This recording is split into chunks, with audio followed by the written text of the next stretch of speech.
그 교제하는 생활, 그리스도인의 교제하는 생활이라는 말씀으로 함께 은혜를 나누겠습니다. 영상으로 이게 가정에서 하다 보니까 송출이 조금 잘못돼서 도중에 끊어지고 했는데 다행히 살려놨습니다. 오늘 이 그리스도인의 교제하는 생활 참 중요한 내용입니다. 이 그리스도인은 그리스도와 교제할 뿐만 아니라, 다시 말해서 주님과 교제할 뿐만 아니라 또 다른 그리스도인과도 교제하는 이런 교제가 중요합니다. 많은 사람들이 이 교제를 다른 말로는 코이노니아라는 말로 언어로 쓰는데, 이게 연결된다, 연합된다는 말과도 관치됩니다. 이 교제라는 것을 통해서 점점 이게 주님 안에서 알아가고 자라가고, 이것이 주님과의 교제하며 사는 생활입니다. 이게 주님과의 교제와 더불어 주님의 지체된 그리스도인과 함께 이렇게 교제하는 거예요. 왜냐하면 이 그리스도인이 주님의 몸이 되기 때문입니다. 지체가 되기 때문에. 그래서 이 교제하는 삶은 너무 중요하죠. 그래서 이 교제를 잘해야 신앙생활을 바로 할 수 있고 생명이 넘치는 삶을 살 수 있고 또 죄를 이기고 승리할 수 있는 원인도 될 수 있습니다. 그래서 교제를 그럼 잘하려면 어떻게 해야 되나? 예? 교제를 잘하려면 우리에게 죄, 또 시기, 분쟁, 다툼 이런 것들이 나타나면 교제가 안 됩니다. 죄가 득실하게 이제 막 움직이기 시작하고 그것을 통해서 막 시기, 다툼 이런 게 일어나면 절대 교제가 될 수가 없습니다. 교제가 이루어지기 전에 선행적으로 이루어질 것은 뭐냐? 죄가 정리가 돼야 됩니다. 그러니까 이게 죄 문제로 인해서 교제가 안 되죠. 가보세요. 뭐 다 똑똑하던 사람들 모여서 보세요. 교만한 사람이 있는 데서 교제가 됩니까? 절대 교제가 안 됩니다. 그리스도 안에 특별히 교제는 더더욱이 그렇습니다. 그렇기 때문에 투명한 삶을 살아야 합니다. 세상 가치관은 절대로 속을 보여서는 안 되죠. 그래서 속을 안 보이죠. 그러면서 이제 가면을 쓰고 안을 드러내지 않고 교제를 합니다. 근데 이게 교제입니까? 그리스도 안에서는 그 교제는 교제가 되지 않습니다. 그래서 한자를 딱 깔고 자기 가면을 쓰고, 그리고 나는 요거까지는 얘기를 안 한다고 다 오픈을 안 합니다. 교제가 될 수가 없습니다. 근데 많은 사람들이 교회에서 그렇게 살면서 자기 체면 살리고 자기 속 가리고 그렇게 하면서 신앙생활 하면서 교제가 되는 줄 알죠. 약간은 되는 듯 하지만 결정적인 찰나에서는요, 거기서 이제 사람을 판단하고 비판하고 그다음에 용서하지 못한 결과로 인해서 서로가 반목하고 이게 나타나요. 이 교제 아닙니다. 그래서 참 그래서 더 가까이 하면 더 문제가 되니까 적당히 그냥 너무 가까이 하면 안 돼. 너무 옛날에 이런 말이 있어요. 목사님은 교회 가까이 살면 안 되고 성도랑 거리가 멀어야 된다. 그렇게 해서 이게 종교인이죠. 이게 가면을 쓰고 사는 거죠. 그래서 투명한 삶을 살아가는 건 이것이 교제를 잘하는 원인인데, 방법인데, 잘못을 받아주고 용서하는 것이 기반이 될 때 분명한 교제가 일어나는 거예요. 이게 그리스도인들의 교제예요. 우리 한번 우리가 섬기는 교회나 내가 섬기는 교회를 향해서 정말 우리는 그런 게 오픈이 자연스럽게 되는지, 남이 나를 어떻게 볼까 해서 딱 숨기잖아요. 그렇게 되면은 다른 사람들도 이게 오픈이 안 됩니다. 이게 이런 말 했다가 큰일 나. 교회에서 더 무서운 게 뭐냐? 교회에서 오픈되면 더 무서운 거예요. 그러니까 철저히 가면을 쓰고 그게 교제가 될 수가 없어요. 그 안에서 이 죄는 자라갑니다.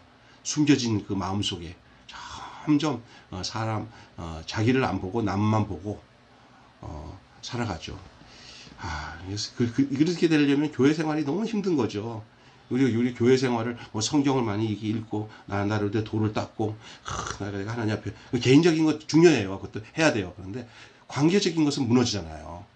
근데 이 관계적인 것들이 형성 안 되면 이게 어떻게 되냐면 교회에서 교제가 안 되면 같이 죽어요. 나중에 이제 얘기하겠지만, 그래서 스스로 잘난 사람들, 스스로 하나님과 만났다고 하는 사람들이 이게 그래서 오직 하면 어떤 사람은 그래요. 이게 관계가 되는지 않은 교회 다니려면 그냥 교회 안 다니고 집에서 혼자 예배 드리면서 내 신앙생활 지키면 된다는데 그것도 사탄의 전략이죠. 예, 사탄의 전략입니다. 우리가 교회를 이루고 지체를 이루고 살지 않으면 주님의 몸된 교회를 이루어 나가기가 쉽지 않습니다. 개인이 교회라고 하긴 하지만 예? 그래서 그러면 구체적으로 우리의 삶 속에서 이 교제가 이루어지는 그 현장에 나타나는 것이 뭐냐면요. 투명해야 되고 또 죄가 드러나야 되고 죄를 드러날 때마다 함께 기뻐해야 돼요. 서로가 고백되어지는 죄를 통해서 기뻐하고 또 하나는 잘못을 받아주고 용서하는 것들이 능해야 돼요. 그래서 그냥 어떤 진짜 그리스도 안에서 충만한 모임에 가면요. 과거 얘기를 남 얘기하듯이 잘해요. 그러면서 자기와 이제 상관이 없거든요. BC와 AD가 확 구분이 되니까 이게 싹 정리가 되잖아요. 그래서 참 그 안에서는 정말 풍성한 용서와 사랑이 있고 지금도 용서가 되는데 앞으로도 어떤 연약함이나 부족함이 있어도 다 용서할 수 있는 그런 공동체. 그게 그리스도 안에서의 공동체 속에 나타나는 교제예요. 주님과의 교제와 더불어 또 형제 자매와의 이 교제가 일어나는 것이죠. 근데 이게 참 되게 약해요. 지금은 이게 안 되면은 이게 약간의 어떤 종교적인 형태로 가죠. 그래서 적당하게 가서 예배 한번 드리고 한 주간 생활하면 된다고 생각하는 이 착각에 빠지는 거죠. 다 그냥 사탄에게 잡혀먹기 아주 쉬운 사람들이 되고 마는 거예요. 그래서 오늘 본문에 보니까 요한일서 1장 7절의 말씀을 보면서 빛 가운데 행한다는 의미는 사람과 하나님 앞에서 훤히 드러나는 사람들 앞에서 훤히 드러난 숨길 것이 없는 그런 삶을 사는 것을 말하는 겁니다. 여러분 정말 하나님 앞에서 숨길 것이 없고 사람 앞에서도 숨길 거 없이 훤히 드러나는 삶 이게 빛 가운데 사는 삶이에요. 그런 사람이 있겠나 하죠. 그게 그리스도인이에요. 그런 삶을 사는 것이에요. 저 사람은 속을 알 수가 없어 이러면 안 됩니다. 그냥 다 그래서 오픈되어져서 그 속에 속 밑바닥까지 뻔히 보이는 그런 삶. 이런 삶을 통해서 서로가 빛 가운데서 행하는 아름다운 축복의 삶을 살게 되는 거예요. 주님과 동행하면서 거룩한 삶, 또한 죄짓지 않는 삶을 사는 것을 말하는 것입니다. 또한 빛 가운데 행할 때의 결과는 서로 사귐이 있다고 했어요. 사귐. 네, 빛 가운데 행할 때의 결과 사귐이 있습니다. 하나님과 동행하는 사람은 다른 사람과도 가까운 삶을 살게 됩니다. 하나님과 가까이 지내서 나타나는 결과가 뭐냐면요. 관계에 회복이 일어나는데 내 가까운 사람들과 이렇게 담을 안 쌓고 어두운 구석이 없어요. 다 오픈해요. 감사하고 부정이 없어요. 늘 긍정하고 그리고 기대하고 믿어주고 격려해주고 이런 삶이 성도가 죄가 있으면은 딱 드러나는 게 뭐냐면 어둠이에요. 그래서 일단 담을 쌓아요.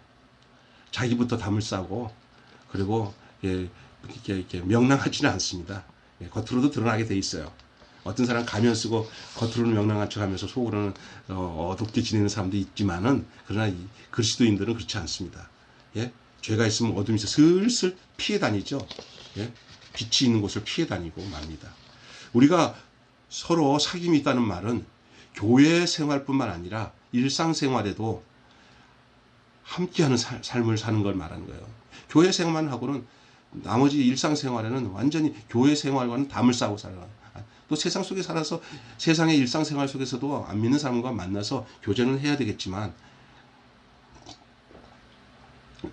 함께하는 생활을 하긴 하겠지만 그러나 그 중심에는 늘 그리스도의 복음으로 인해서 교제하는 그 중심을 잃어버리지 말아야 되는데 근데 뭐 그냥 교회는 그냥 하나 학교 갔다 오는 것처럼 하고 그냥 또 이렇게 딱 구분된 삶을 살아요. 내 삶의 모든 대화하고 나누는 사람이 다 이 세상 일상생활 속에서 그리스도인이 아닌 사람들로 교제 나누는 것이 더 자연스럽고 더 좋고 편하다면은 조금 진단해 볼 필요는 있어요. 왜냐하면은 그들과는 그리스도와 함께한 교제의 내용들로 나눌 것이 없거든요. 그들이 이제 변화되어서 그리스도인이 되었다면 몰라도. 그래서 우리가 교회에서만 만남이 있고 일상생활에서는 세상 다른 친구와만 만나는 만남이 있으면은 이게 사귐의 생활이 될 수가 없습니다. 그래서 진짜 그리스도 안에서 생명을 얻고 예수 그리스도와 연합되어진 사람들은 또 예수 그리스도와 연합되어진 그 사람들과의 만남 속에서는 정말 누구도 줄 수 없는 그 참 기쁜 생명의 이거 서로의 관계의 연합이 함께 이루어지는 거예요. 그의 생명이 꼭 내 생명 같고 내 생명이 그의 생명인 것 같은 그것이 절절히 예수 그리스도 안에서 함께 이루어져요. 한 피 받아 한 몸 이루었다는 것들이에요. 여러분 교인들을 사귐이 있는 생활로 만들려면 어떻게 해야 될까요? 먼저 교인들이 서로 만나면 서로가 기도해주고 기도 제목도 나누고 관심을 두고 그렇게 해야 되죠. 또 기관이 있으면 이제 같은 또래 집 기관에서 함께 이렇게 하도록 주의 일을 하도록 해주는 것들요. 자꾸 이게 멤버십을 그리스도 안에서 하나가 되도록 멤버십을 함께 이렇게 자연스럽게 만들어줘야 돼. 의도적으로 그냥 이렇게 하지 말고 이게 생명이 있으면 같이 연합이 되게 돼 있습니다. 근데 뭐 그냥 날로 주워 먹으려고 막 하다 보면 다 깨져요. 그냥 자연스럽게 조금씩 그 사람이 이렇게 근데 있잖아요. 사람인지라 하나님의 말씀이 생명의 말씀이 흘러 들어가면요 저절로 그게 전부 더 왕성한 식욕으로 이제 찾아가게 돼 있는데 너무 이제 지나치게 잘못하다 가면 꾸준히 이루어질 교제까지도 중단돼 버리는 경향이 있어요. 그러니까 지혜롭게 잘 해야 됩니다. 그래서 배려하고 그렇게 해서 함께 교제하고 만나는 시간을 많이 가질 수 있도록 그래서 교인이 아프면 교인들의 가정에 서로 이렇게 들락날락 하면서 서로 그 필요한 부분을 정말 채워주는 것이 기쁨이 돼야 되는 것이죠. 자, 그래서 사귐이 없는 교회는 성장이 없는 교회입니다. 교회 안에서 사귐이 있어요. 저도 이게 설교하는 우리 매일 교회가 정말 주님 안에서 이렇게 주일날 예배만 드리고 그 외에는 정말 그냥 다들 각자 플레이로 지나가는 경우들이 너무 많아서 이제 이런 스카이프나 이런 화상 통화를 통해서든지 아니면 전화 통화해서 서로가 안부를 묻고 위해서 기도하고 또 설교 내용들을 은혜 받은 거 있으면 손을 혼자 간직하지 말고 그냥 서로가 전화를 해서 나누고 격려해주고 기도하다가 받은 응답들을 함께 나누고 이렇게 교제를 하는 것이 참 중요합니다. 말씀을 다시 받은 것, 그러니까 교회 목사님이 설교한 내용들을 다시 받아서 그 내용들을 좀 정리해서 은혜 받은 것들을 함께 이렇게 몇몇 피어 그룹을 만들어서 나누고 이런 모임들을 가지셔야 돼요.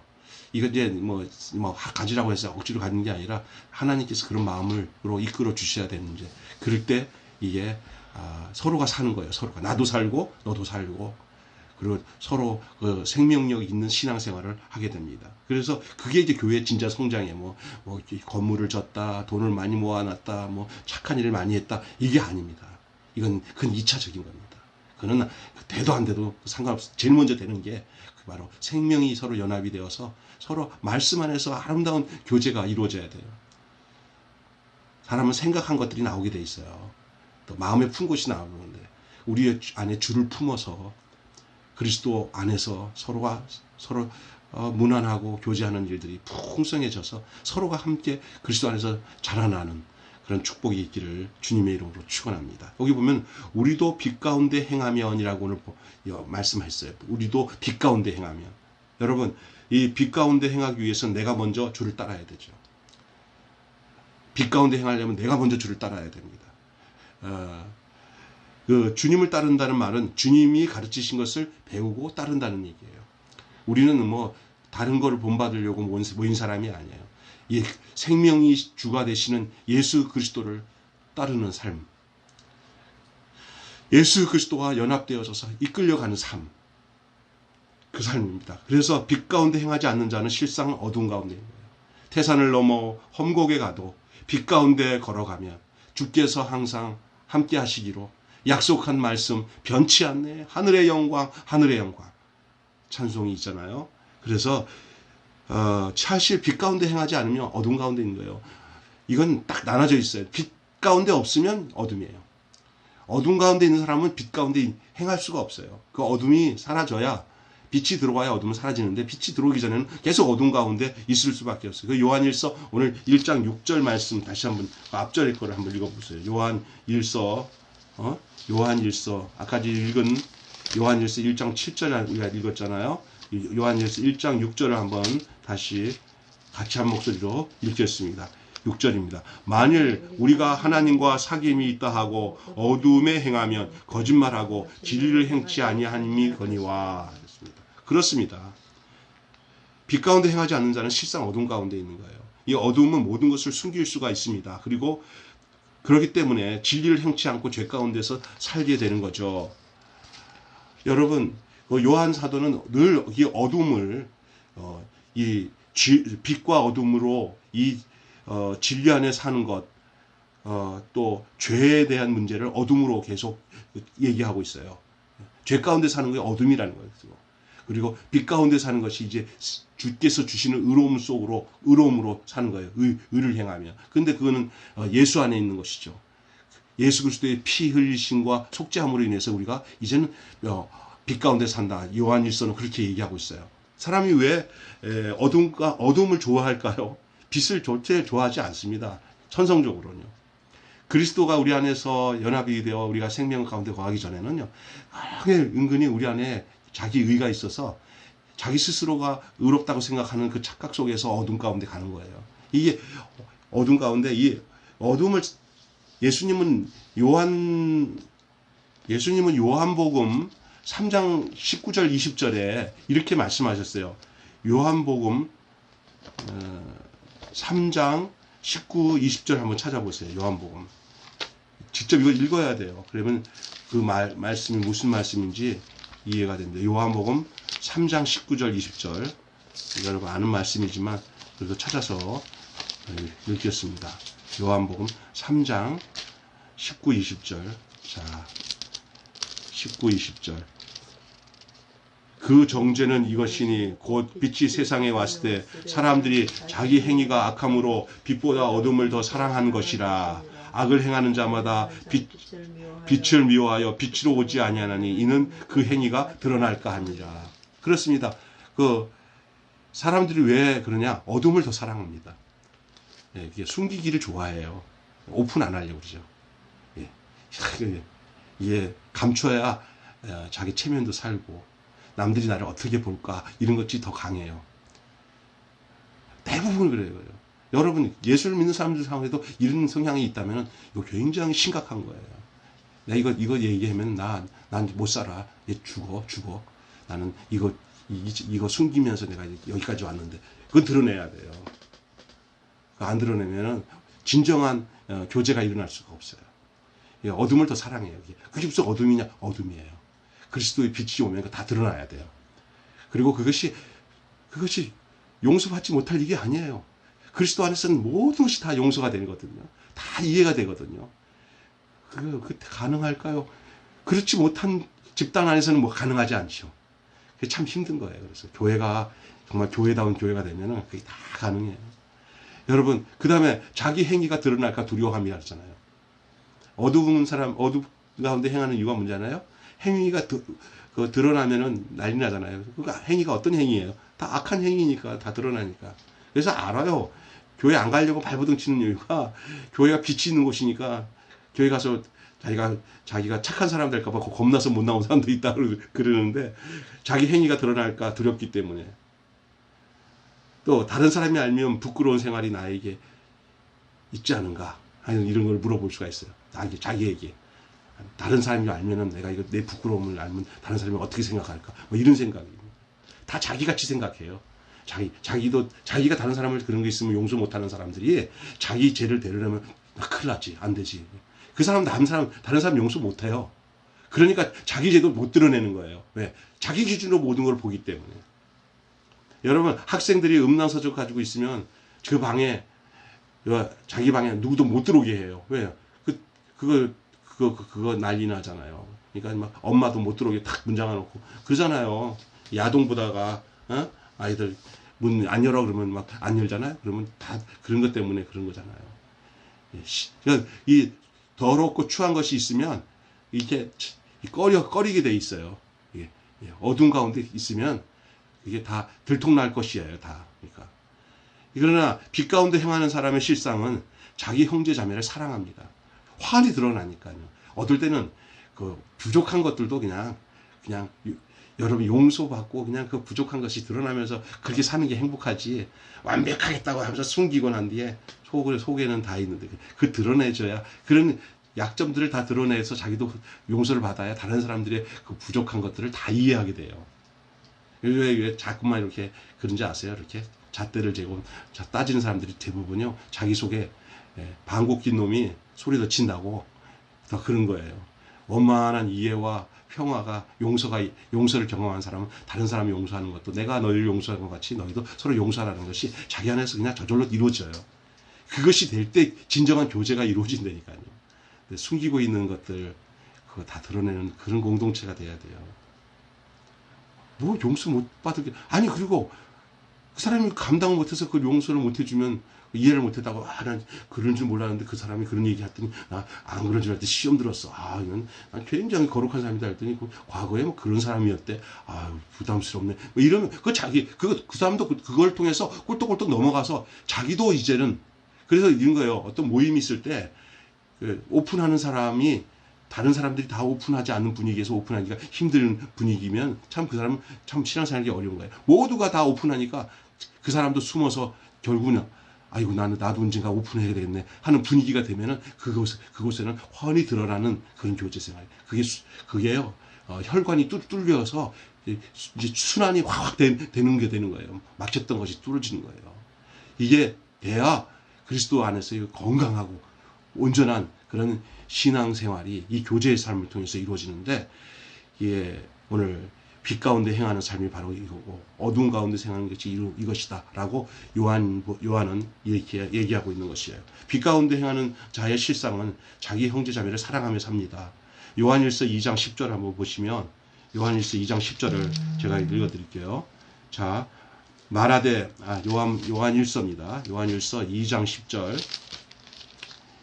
요한일서까지 읽었던 말씀 이어서 2장 10절 보면은,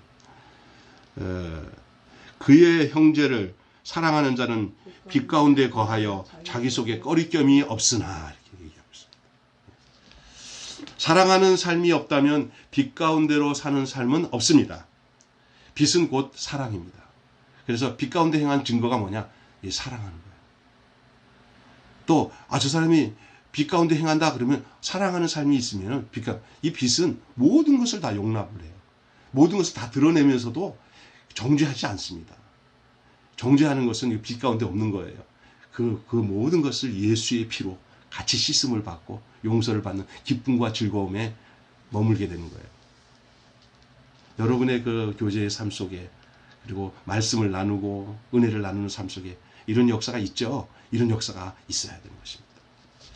그냥 모여가지고 성경 읽고 난데 지식을 조금 얻고 또 이런 것이 성경 얘기다 배우고 이걸로 끝나면 안 되고요.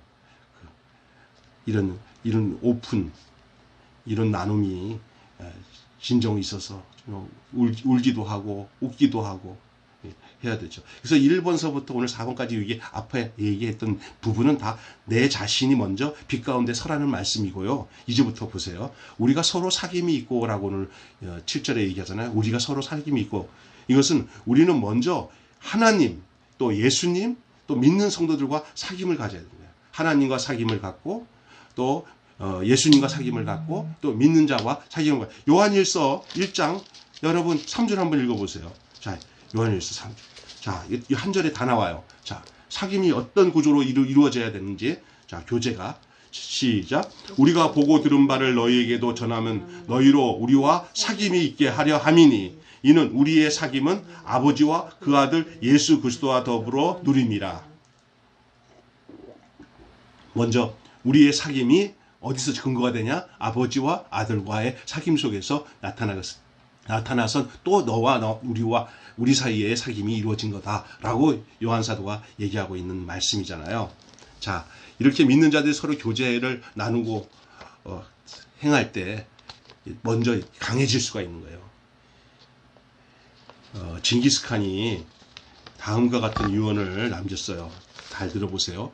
자녀들에게 화살을 하나씩 나눠주면서 꺾어보라고 했어요. 꺾어보라고.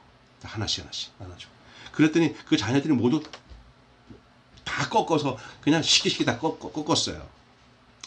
그 다음에는 그 자녀 숫자대로 이렇게 한 묶음씩 묶어가지고 이렇게 이게 다 묶어가지고 하나씩 나눠줬더니, 자, 꺾어보라고 했더니, 그것이 하나하나 낱개를 했을 때 다 꺾였는데, 한 10개, 20개로 이렇게 묶어 놓으니까 아무리 해도 안 꺾어져요. 그러자, 이처럼 너희들도 뭉치면은 산다고 유언했다고 합니다. 뭉치면 산다고. 마찬가지로 성도도 다른 성도들과 교제하며 살아야 삽니다. 마귀는 혼자 있는 성도들을 노립니다. 그래서 쉽게 꺾어버립니다.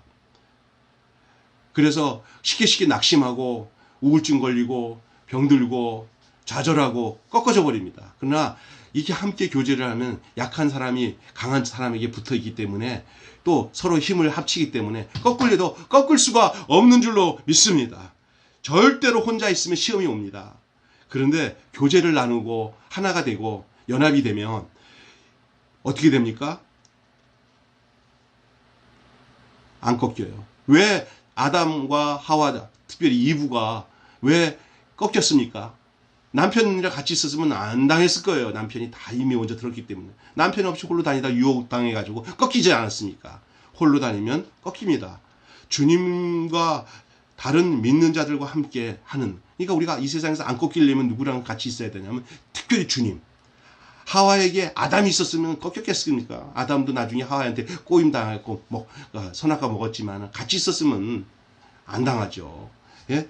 또 보십시오. 믿는 자들과 함께 해야 됩니다. 이렇게 믿는 자들과 함께, 주님과 함께, 이렇게 함께 하면은, 이런 교제가 있으면 그 교제를 통해서 능히 사탄을 이기고 마귀를 이기고 세상을 이길 수 있게 되는 줄로 믿습니다. 이 교제의 참 능력은 대단한 거예요. 이 교제를 우리 누려야 돼요. 이건 교제가 있어야 돼요.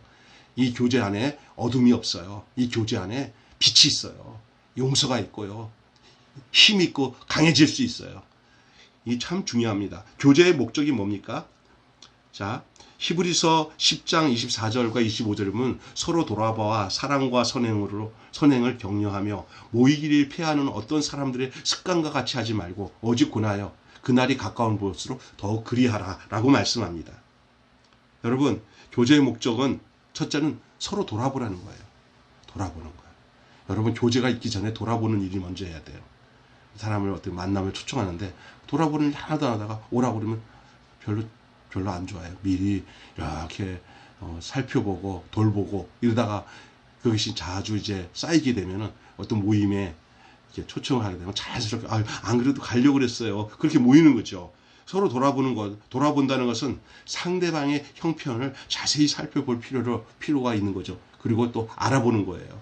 그래서 그 사람을 잘 알아보는 거예요. 그 수준, 학벌, 또 성격, 이런 것들도 또 알아보는 게 중요한 거예요. 근데 이거 알아보는 게 뭐냐면 사람을 평가하려고 알아보는 게 아니라 내가 그들을 닮기 위해서, 그들을 돌보기 위해서, 돌보고 교제를 위해서 선행적으로 그것이 필요해요. 그래서 오늘 이 히브리서 기자가 서로 돌아보아 사랑과 선행으로 격려하며라고 얘기하고 있어요. 예? 그래서 돌아보는 일이 없으면 이 교제가 도리어 어떻게 되냐면 역효과가 나올 수가 있어요. 그냥 모임을 목적으로 하는 모임이 아니라 돌봄을 통해서 모임이 이루어지면 괜찮은데 자꾸 이렇게 하다 보는 사람이 그게 어느 순간에 떠나가 버리고 안 모여집니다. 잘 돌봐야 되는 거예요. 돌봄이 교제를 이루기 위한 가장 선행 조건이 됩니다. 이것은 정말 중요해요. 그래서 성경이 그대로 얘기하고 있는 거예요. 용기와 격려가 필요한 자에게 고깃집에서 고기를 먹인다고 해서 다 안 됩니다. 예. 어떤 사람들 다 돈으로 다 때우면 된다고 생각하는데 절대 돈으로 때우는 게 아닙니다. 또 어떤 권력이나 힘으로 다 때우면 되는 줄 알죠? 어떤 사람이든 권력이 갖고 있는 사람은 권력이 떠나고 돈이 떠나고 나가면은 그 사람은 그걸로 했기 때문에 그것이 없어져 버리면 그 사람 떠나요. 우리가 금과 은 나 없어도 내게 있는 건 내게 주노니 곧 나사렛 예수 이름으로 일어나 걸으라 그랬어요. 금으로 못 일어나요. 은으로 못 일어나요. 예? 예? 나사렛 예수 그리스도 이름으로 일어나요. 우리가 그 사람을 그리스도의 생명으로 연합하도록 교제를 해야 됩니다. 그래서 우리 속에서 그 인격을 통해서 말씀을 통해서 자꾸 들어가야 돼서 그 사람이 스스로 그를 일어나게 돼야 돼요. 그래서 그 사람이 또다시 다른 교제가 필요한 사람, 일어나야 될 사람을 도울 수 있는 사람으로 자라나도록 하기 위해서 교제가 필요한 거예요. 여러분, 사랑과 선행으로 격려해야 됩니다. 사랑과 선행으로 격려하라고 했습니다. 이 격려라는 단어는 원문에 박차를 가한다. 우리나라 말로는 달리는 말에 채찍을 더한다. 이 말. 그러니까 잘하고 있기 때문에 그래, 얼쑤, 그렇지, 옳거니, 그래, 맞아, 네 말이 맞아. 그래, 잘한다. 너 진짜 잘한다. 이거는 교만하기 위한 게 아니라 잘하기 때문에 잘한다고 하는 거고요. 좋아서 좋다고 그러는 거예요. 이거를 해야 돼요. 근데 누구나 다 해, 그건. 에휴, 잘난 체 하지 마. 이러면 안 되거든요. 돌봐야 돼. 사람은 그 안에서 살아가는 거예요. 그게. 그 진심으로 해야 돼요. 그냥. 그게 훈련이 안 됐으면 앞으로 이 사람들 교제하는데 장애가 돼요. 이게. 그래서 이런 격려해주는 일들. 칭찬과 격려. 또 경청도 중요하지만 격려도 중요하고요. 칭찬도 중요합니다. 예. 야, 교제의 특성이 무엇입니까? 이제 로마서 15장 5절부터 6절을 한번 읽어보시면서 교제의 특성이 무엇인지 보십시다. 로마서 15장 5절 6절 자, 같이 읽겠습니다. 이제 인내와 위로의 하나님이 너희로 그리스도 예수를 본받아 서로 뜻이 같이하게 하여 주사 한 마음과 한 입으로 하나님 곧 우리 주 예수 그리스도의 아버지께 영광을 돌리게 하노라. 이 본문을 보면서 교제의 특성이 뭐냐? 첫째는 5절에 보니까 뭐라고 하냐면 본받게. 누구를 본받게? 예수 그리스도를 본받게. 교제를 하면서 우리가 목적이 뭐냐면 특징이 뭐냐면 교제가 특징이 교제를 하면 할수록 누구를 본받냐면 모두가 교제를 하는 모두가 그리스도를 본받게 되는 거예요. 어떻게 그게 되냐? 교제할 때 돼요. 사귀면 닮아가요. 우리의 사귐은 그리스도로 말미암아 이루어진 사귐이지. 우리의 영향력을 주려고 사귐입니까? 같이 모이면 우리는 예수님 닮게 돼 있어요. 예수 믿는 사람들은 모이면 진짜로 예수 믿는 사람들, 진짜 예수 생명이 있는 사람들이 모이면 예수 닮게 돼 있어요. 또 닮는 그 속도가 굉장히 빨라져요. 모이면. 할렐루야. 그렇게 돼 있어요. 할렐루야야. 그 다음에 또 하나는 오늘 본문 5절 6절을 보시면 알겠지만 특별히 6절에 한 마음과 한 입으로 하나님 이렇게 되어 있어요. 한 마음과 뜻이 하나 됩니다. 이게 교제해야 서로가 하나가 된다는 거예요. 마음도 하나 되고 뜻이 하나 돼요. 교제 안 하면 생각이 다 흩어져 있어요. 교제를 해야 돼요. 그래서 믿는 자들이 교제할 수 있는 마음들이 성령께서 가다 주셔야 되는데 주께서 이끌어 주셔야 돼요. 주께서. 그런 게 이제 교회 안에 이루어지도록 우리가 기도를 한다면 그런 기도를 해야 돼요. 돈 주세요, 뭐 주세요 기도 아니라 주님, 우리 매일교회 성도들이 우리 교회 성도들이 서로 주님에게 이끌려서 주님을 본받기 위해서 서로를 위해서 교제하고 나누고 이렇게 하나님 말씀 안에 풍성히 거하는 역사가 생명 안에 풍성히 거하는 역사가 있게 해달라고 기도해야 되지 않겠습니까? 그 다음에 세 번째는 하나님의 영광이 본문에 보니까 하나님 아버지께 그리스도의 아버지께 영광을 돌리게 하셨느니라 라고 얘기하고 있어요. 하나님이 영광을 받으시는 그런 특성이 이 교제 속에 일어나는 거예요. 교제 속의 특성은 예수 그리스도를 본받게 한다. 또 마음과 뜻이 하나 된다. 하나님이 영광을 받으시게 된다. 그런데 오늘날 성도들을 만나면 하나님을 본받는 게 아니라 만나면 사탄을 봐요. 사람 속에 있는 사탄을 봐요. 이야, 저 사람 봐라. 만나면 다 실망해요. 시험거리예요. 사람 만나기 싫지 않아. 그냥 예배만 드리고 사람은 안 만나. 왜? 그리스도의 인격과 그 생명이 드러나지 않는 그런 모임이에요. 그러니까 이게 문제가 뭐예요? 만나서 원수가 됩니다. 만나면 갈라집니다. 사탄이 기뻐하는 말만 합니다. 왜냐하면 그 이유가 왜냐면요. 혼자 있을 때 기도와 말씀의 삶이 없으니까 나오는 것들이 은혜로운 것들이 나올 수가 없고요. 생명이 나올 수가 없는 거예요. 그래서 사귐은 먼저 개인의 묵상과 기도와 삶을 통해서 주님을 깊이 사귀는 일과 동시에 지체들과 함께 사귐 속에서 이것이 이제 영향력이 주면 돼야 되는데 어떤 사람은 개인적인 이런 관계는 하나님과 잘 가든다 그러는데 절대 다른 사람은 안 사겨. 이거는 좀 굉장히 문제가 있는 거예요. 아주 굉장히 이기적인 거예요. 이거는 흘러내보내서 다른 사람과 함께 더불어서 함께 주님 안에서 주님을 본받고 한 마음과 한 뜻이 되게 하고, 그리고 또 하나는 뭐예요? 하나님의 아버지, 그리스도의 아버지께 영광을 돌리는 일들이 우리 성도들 사이에서 이루어져야 되는 거예요. 안 되면 안 되는 거예요. 근데 그게 교제를 안 하면 안 되는 거거든요. 개인적인 신앙이 좋은데 교제가 안 하잖아요? 그럼 문제가 있는 거예요. 하나님과 사귄 사람이 가만히 있으면 그 사귐이 문제가 있는 거예요. 하나님이 내가 널 그렇게 해라 그러지 않아요. 그런데 때로는요, 교제를 하려고 하는 게 교제의 대상자들이 너무나 힘들잖아요. 그때는 우리 하나님이 끊임없이 그런 교제를 할 수 있는 그런 좋은 심령들을 붙여주셔서 교제하도록 해주셔요. 그래서 그런 사람들이, 그 성숙된 사람들의 모습을 통해서 또 본받게 되고, 그 본받음을 통해서 예수님을 본받고 알게 되는 거죠. 여러분, 이 제자 훈련이라는 훈련이라는 말을 쓰면 별로 좋은 말은 아니에요. 이거는 주님이 뭐든지 하는데 무슨 사람이 뭐를 훈련을 합니까? 근데 이제 예수님의 제자 훈련, 예수님이 어떻게 제자들을 이끌어 가시냐, 그걸 볼 수 있을 때, 혼자 있을 때 이렇게 살라고 가르쳐 줘요. 제자들에게. 사도행전 2장 42절에 초대교회의 그리스도인들은 뭐 함께 모여서 이런 일을 했어요. 함께 모여서. 이게 우리가 잘 알아야 될 일이에요. 첫째는요, 사도들을 중심으로 성경을, 사도들의 가르침을 받아, 그렇게 했어요. 2장 42, 사도들의 가르침을 받아. 예? 그 다음에 또 뭐 해요? 기도에 힘썼어요. 그리고 성도 간의 교제를 했는데 서로 떡과 떡을 떼어주고 그들의 필요를 채워줬어요. 필요를 채워주는 것을 통해서 교제가 더 원만하게 이루어지게 돼요. 그리고 떡과 잔을 나누고, 그리고 뭐냐, 옛날에 성찬도 있지만은 그 성찬식을 통해서 그들의 배고픔과 허기짐을 다 면하는, 교회에서 그래서 그들의 모든 의식주 문제들을 해결을 했던 거예요. 필요를 다 채워주기 때문에. 이렇게 해요. 교제는 말로만의 교제가 아닙니다. 전인격적으로 함께하는 교제. 그리스도로 중심으로 이루어진 이 교제는요, 그냥 말로만의 교제가 아닙니다. 하나님의 말씀으로 가르침을 받는 것이 우선이지만 그 결과로 이러한 전인적인 교제가 그의 삶 속에서 이루어지는 것이죠.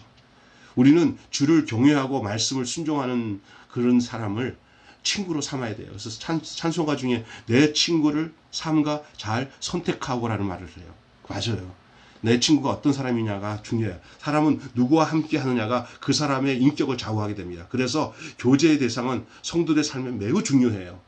대학생 중에 요즘에는 뭐 교회 다닌다는 말을 안 한다고 그래요. 그런데 대학생 중에서도 예수님, 목사님의 용어를 쓰는 사람은 이거 좋은 대학생이에요.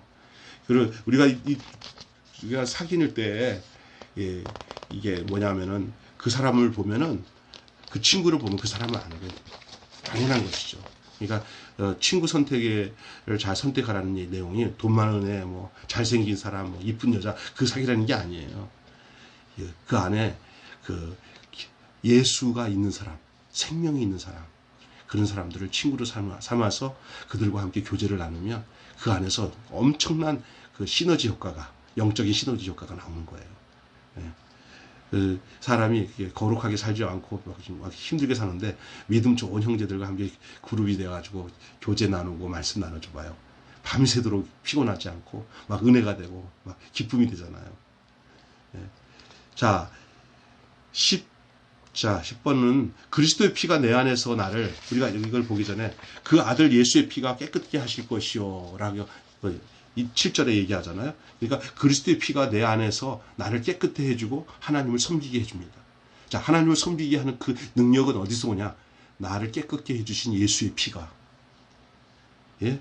그리스도의 피가 내 안에서 나를 깨끗게 해요. 나를 깨끗게 하는 거는 내 자신의 의로운 행위로 되는 게 아니라 나를 위해서 십자가에서 피 흘려서 내 죄를 속해 주신 예수의 피가 나를 깨끗게 하고, 그로 인해서 우리가 기쁨으로 하나님을 섬길 수 있게 해주시는 거예요. 히브리서 9장 14절에 염소와 송아지 피로 죄로 인해서 죄를 정결케 하거든 하물며 그 아들 예수 그리스도의 피가 우리를 깨끗게 하지 않겠냐라고 말합니다.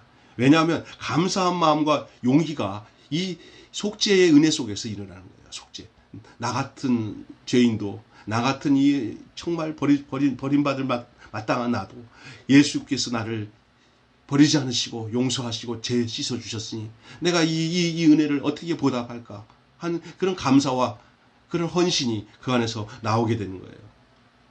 내 의를 위해서 섬기는 게 아니에요. 내 의를 위해서, 자기 의를 위해서 봉사하고 충성하는 게 아니에요. 그냥 하나님의 그 베푸신 은혜, 속죄의 은혜에 감사해서 그냥 더 내가 어떻게 주를 위해 섬기고 일할 것인가 하는 것이 자동 발생적으로 기쁨으로 나오는 것이죠. 여러분, 죄 씻음과 교제를 위해서 우리가 나타나야 될 것이 자백입니다. 자백입니다. 너희가 너희 죄를 자백하면 저는 미쁘시고 의로우사 너희 죄를 사하시며 모든 불의에서 깨끗게 하신다 말씀하셨습니다. 하나님과 성도와 또 성도와 성도 사이에 건전한 자백이 필요합니다. 근데 이 자백이 안 하는 곳에는 교제가 없어요. 교제 속에는 꼭 자백이 있어요. 저도 이게 교제하는 모임이 있어서 교제를 해보니까 안 좋았던 것들 또 이렇게 내가 당했던 어려운 것들도 자백해도 얼마나 좋은지 몰라요. 성도들이 서로 그것이 그랬어. 얼마나 힘들겠냐. 그리고 진짜 진실로 그 아픔을 끌어안을 수 있는 모임이 있다면 그건 진짜 행복한 거잖아요. 근데 그게 가능하거든요. 그게 사람으로 되는 게 아니에요. 그리스도 안에서 함께한 자들은 이것이 가능하게 돼 있어요. 그게 성도의 교제예요. 성도의 교제. 이 성도의 교제가 무늬만 그냥 개념만 있는 교회가 되면 죽어요. 이게 실제로 이루어지는 교제가 돼야 돼요. 그 안에서 생명이 살아나고, 거기 안에서 그리스도의 의가 드러나는 거예요. 자백이 있어요. 교제 속에는 꼭 자백이 있습니다. 자백하는 걸 두려워하지 않습니다. 자백하는 걸 기뻐합니다. 여러분, 자백되어지는 죄는 다 용서되지만 숨겨진 죄는 심판받습니다. 그러니까 우리가 적극적으로 자백하는 것들이잖아. 내가 이렇게 생각했는데 미안하다고, 잘못했다고. 그리고 또 성숙한 사람이 먼저 자백하잖아요. 그러면요, 미성숙한 사람도 자백할 용기가 생기는 거예요. 제가 아는 그 일본에 있는 그 육기교라고 하는 그 우리 내가 나한테 눈인벌 되는 그 전도사님이 있는데 자기가 먼저 자백할 죄도 아니고 함께 우게 되면은 뭐 괜찮을 건데도 불구하고 그냥 그렇게 되면 안 되겠다 해서 먼저 가서 내가 너한테 잘못했다고 그랬더니 언니 내가 나도 그 자백을 딱 들으니까 그게 갑자기 에코한 거죠. 언니 사실 내가 나도 잘못해서 고백하니까 같이 얼마나 은혜가 되어서 회복이 되잖아. 그런 거예요. 교회 안에서 서로 평생 천국 갈 때까지 죽일 사람처럼 이렇게 벽을 쌓아놓고 해결하지 않으면 큰일이에요. 그러니까 이 교제의 삶을 알면은 이게 얼마나 무서운 것인지 알고 서로가 그 안에서 용서와 자백 속에서 서로가 그리스도 안에서 성숙한 신앙으로 자라가는 줄로 믿습니다. 이게 교회 안에서 이루어져야 될 신앙생활의 지침입니다. 여러분, 누구와 교제해야 됩니까? 여러분이 지금 교제해야 될 사람을 여러분 스스로 마음에 기록해 보세요. 내가 벽을 허물고 교제하고 또 사귀어야 될 사람, 또 첫째는 믿음 좋은 신앙 좋은 사람인데 홀로 외로이 있는 사람이 있으면 그 사람과 같이 외롭게 만들지 마시고 믿음이 있는데 외로이 지내도록 만들지 마세요. 전화 한 통화라도 카톡 한 통화라도 해서 서로 오가니가 아니 그게 만드셔야 됩니다. 엮으셔야 됩니다. 또 하나는 내가 정말 내가 내 마음에 대하기 싫어, 상처돼, 안 보고 말지 하는 사람이 있다면은 그 사람이 그리스도 안에 있는 사람이면 더더욱이 우리는 그 벽을 깨물고 허물고 그 사람과 교제해야 돼요. 그때 왕성한 주의 축복이, 은혜가, 용서가 그 가운데 임하고 자기도 살고 그 사람도 사는 역사가 일어나게 되는 줄 믿습니다. 여러분, 목회자도 교회 안에서 중직자와 교제의 대상을 만들어야 되고 그걸 가지고 있어야 돼요. 교회 안에서. 교회 안에 우물 안에 개구리가 되듯이 목회자나 성도 다 교회 안에 개구리가 돼야 돼요. 교회 안에서 교제를 나눠야 돼요. 여기 교회 안에서 교제가 나눠야 돼요. 여러분, 연세 많으신 우리 이현래 목사님, 대구교회 이현래 목사님은 그 교회를 개척했던 창세기 분들이 또 신앙이 깊은 그 많은 그 형제들이 이렇게 화답의 말씀으로 간증하고 하면서 말씀으로 교제하잖아요. 그 교제를 통해서 그 어르신 목사님이 내가 그걸 양식으로 삼는 거예요. 그 고백하고 말씀 전하는 거 들으면서 또 양식이 되는 거죠. 우리가 목사에게 양식이 뭔지 아세요? 목사가 외롭다. 이거 잘못된 거죠. 성도들이랑 이 목회자랑 성도랑 벽을 탁 만들어가지고 외로운 존재로 만들면 안 되고요. 성도들이랑 형동생 더 이상 이렇게 오픈하고 살아야 되는 거예요. 어떤 사람들은 권위주의에 빠지면 이렇게 돼버리거든. 근데 그거 버리고 이게 가장 가까운 그 형제 그룹들. 여러분 보세요. 예수님도 12제자들 밑에 또 거기에 또 나가면 70인문도 또 그 다음에는 500명 이렇게 제자의 숫자를 이렇게 그룹잖아요. 그럼 나중에 세 제자를 데리고 다니잖아요. 왜냐하면 예수님도 더불어서 함께하는 삶을 살았어요. 교제하셨다는 거예요. 그게 특별하게 어떤 예수님과 가까이 있었던 사람들은 좀 복이었죠. 예? 그러니까 교제를 할 때 이렇게 멀리 있는 사람들은 별로 큰 축복 없어요. 내가 정말 서로 교제할 때 적극적으로 교제를 하고 나누고 이런 것들이 그리스도 안에서 장성한 그리고 올바른 신앙으로 자라나는 비결이 되는 줄로 믿습니다. 스스로 외롭게 지내는 거 별로 좋은 거 아닙니다. 그래서 목사님들도 특별한 교제 대상을 교회 안에서 성도들과 벽을 허물고 가져야 된다는 것이죠. 이게 이제 교회 성도들이 제일 가까워야지 뭐 다른 목회자들 모임, 뭐 외부 모임 이런 것이 더 우선이 되고는 별 뭐 영양가도 없고 별로 주님이 기뻐하지도 않습니다. 성도들, 서로 함께하는 성도들과 가까이 하는 것들이 중요해요. 성도들도 마찬가지예요. 내 직장생활 막 해도 교회에 묶어준 이 교회의 구역으로 묶어준 이 교회 성도들이 내게 가장 가까운 존재로 내 교제 대상으로 삼고 교제할 수 있는 그런 우리 매일교회 성도 되시기를 바랍니다. 아멘. 여러분, 나의 가장 친한 친구가 교인 중에 있어야지 나의 가장 친한 친구가 교회 밖에 아니면 또 세상 속에 있다면은 좀 문제가 있습니다. 여러분, 교회 안에서 좋은 벗을 만들고 그리고 함께 유업을 이을 자로 같이 이렇게 그리스도 안에서 연합하여서 좋은 교제를 나누는 저와 여러분 되시기 바랍니다. 성경에 보면 모세에게는 여호수아가 있었고요. 엘리야에게는 엘리사가 있었고요. 바울에게는 브리스글라, 아굴라와 디모데가 있었잖아요. 다 이들이 교제를 통해서 그들이 서로 신앙을 주고받고 하며 함께 스승과 제자로서 성숙해 나가는 모습을 보게 됩니다. 나는 우리 매일교회가 이렇게 주님 안에서 이러한 아름다운 그런 그리스도 안에서의 생활, 이 교제의 생활이 더 왕성하게 주 안에서 있기를 주님의 이름으로 축원하고 오늘 말씀을 듣는 모두에게도 이러한 은혜가 동일하게 있기를 주님의 이름으로 축원합니다. 기도하겠습니다. 하나님 은혜를 감사합니다. 오늘 그리스도 안에서 특별히 그리스도인의 교제하는 생활이라는 말씀으로 함께 은혜를 나눴습니다. 그렇습니다. 우리가 이제 교제함으로 인하여서 우리가 그리스도와의 연합과 또 성도가 성도와의 연합 관계를 통해서 하나님이 주시는 풍성한 생명의 은혜를 누리며 성숙하고 성장해 나가는 귀한 우리 공동체가 되게 도와 주시옵소서. 예수님의 이름으로 간절히 기도드리옵나이다. 아멘. 찬송가 445장입니다. 찬송가 445장.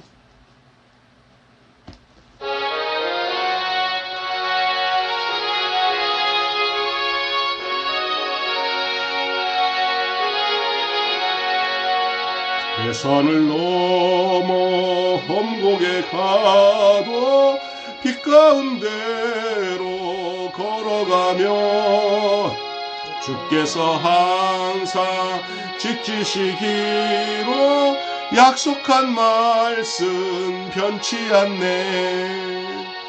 하늘의 영광 하늘의 영광 나의 맘속에 차고도 넘쳐 할렐루야를